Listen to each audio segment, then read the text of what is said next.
Galera, agora a gente vai falar de uma coisa muito importante que é o dano por omissão do Estado, seja omissão específica ou omissão genérica. E a gente vai finalizar a nossa aula de hoje com esse vídeo.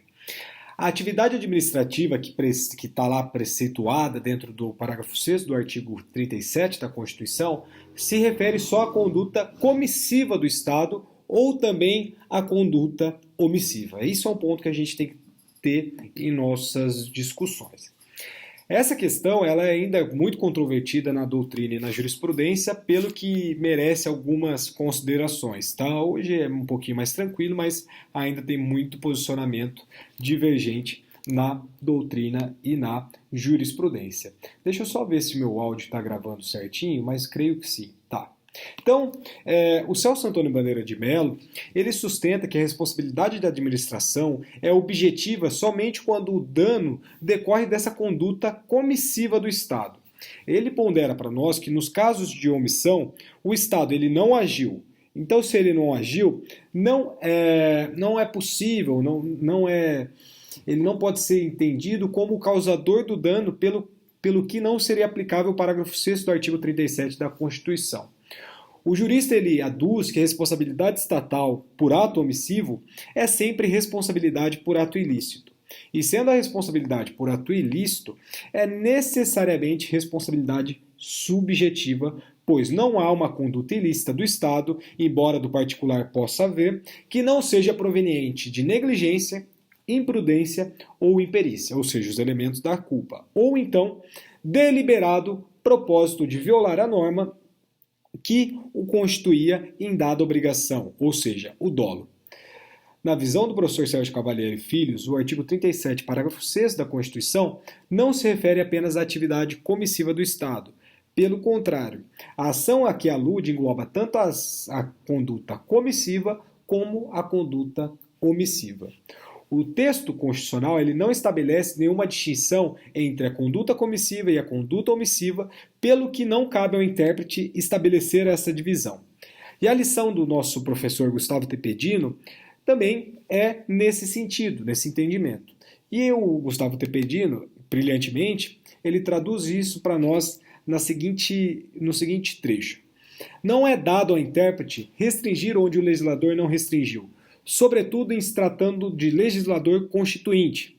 A Constituição Federal, ao introduzir a responsabilidade objetiva para os atos da administração pública, altera inteiramente a dogmática da responsabilidade neste campo, com base em outros princípios axiológicos e normativos, dentre os quais se destacam o da isonomia e o da justiça distributiva, perdendo imediatamente base de validade qualquer construção ou dispositivo subjetivista que se torna assim revogado ou, mais tecnicamente, não recepcionado pelo sistema constitucional. Por outro lado, o nosso ato ilícito, na moderna sistemática da nossa responsabilidade civil, não mais se apresenta sempre como um elemento subjetivo, ou seja, o elemento da culpa, tal como definido dentro do nosso artigo 186 do Código. Mas há também o ato ilícito em sentido lato, que se traduz na mera contrariedade entre a conduta e o dever jurídico imposto pela norma propriamente dita. Então, nesses casos, sem qualquer referência ao elemento subjetivo ou elemento psicológico e que serve de um fundamento para a responsabilidade objetiva, conforme a gente já estudou. Sendo assim, o nosso Estado pratica ato ilícito não só por comissão, quando faz o que não deveria fazer, por exemplo, na troca de tiros da polícia com traficantes, aí que acaba atingindo um cidadão que passava pelo local, como também por omissão, quando deixa de fazer o que tinha o dever de fazer. Então, por isso, Sérgio Cavalieri Filho, ele sustenta que a questão nodal é distinguir a omissão genérica do Estado e a omissão específica, que vai se dividir em dois grandes estudos. E o Guilherme Couto de Castro, ele fala que não é correto dizer sempre que toda hipótese de dano proveniente de uma omissão estatal seja encarada inevitavelmente pelo ângulo subjetivo. Assim o será quando se tratar de omissão genérica. Então, quando a gente estiver diante de uma omissão genérica, a gente vai entender o que é isso, a gente estará diante de uma responsabilidade subjetiva do Estado. mas não quando houver uma omissão específica.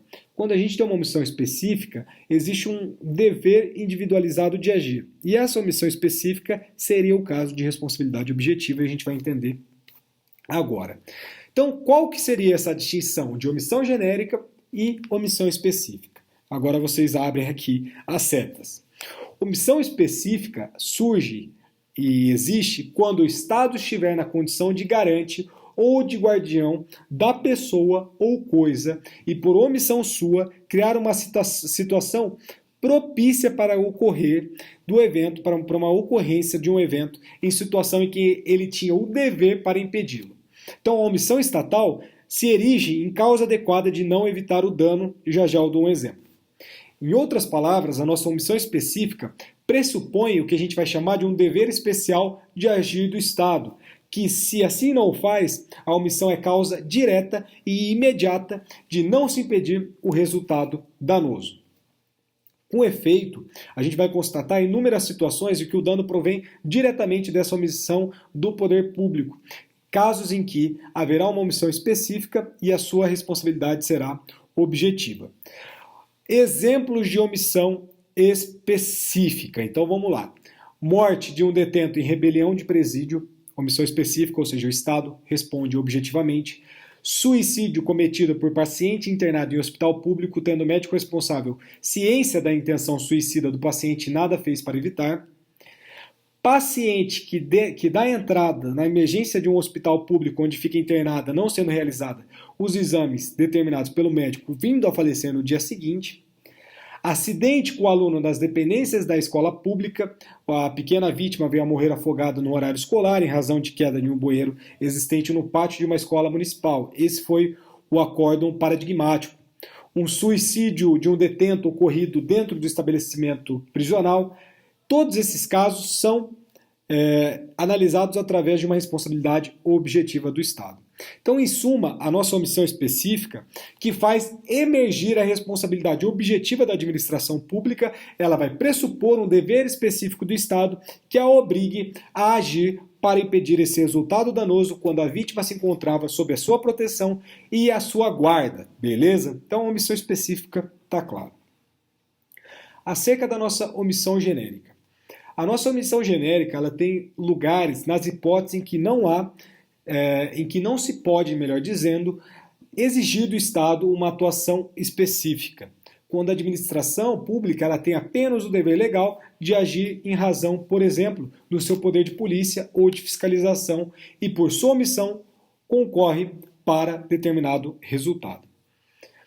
Em uma breve síntese, a nossa omissão específica, o dano ele provém diretamente de uma omissão do poder público, numa omissão genérica. E o comportamento omissivo desse Estado só dá ensejo à responsabilidade subjetiva, destaque muito grande para a responsabilidade subjetiva, quando for com causa do dano juntamente com a força maior, que são fatos da natureza, fato de terceiro ou fato da própria vítima, ou seja, uma concorrência de nexos causais. Exemplos de omissão genérica.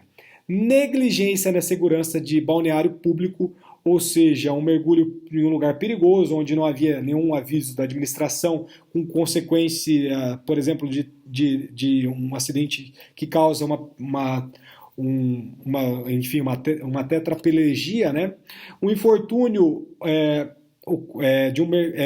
um infortúnio ocorreu quando uma vítima, por exemplo, aos 14 anos, após penetrar por meio de um pagamento de ingresso em um balneário público e mergulhou de cabeça em Ribeirão de Águas Rasas, onde não havia nenhum lugar ali, nenhum aviso, o que lhe causou uma lesão medular cervical irreversível, uma queda de um ciclista num bueiro que há muito tempo estava aberto em um péssimo estado de conservação, enfim, que evidencia uma culpa anônima, né, por falta de serviço, um estupro cometido por presidiário fugitivo contumaz não submetido à regressão de regime prisional como manda a lei, e aqui está diante da nossa teoria do fato do serviço público caracterizada.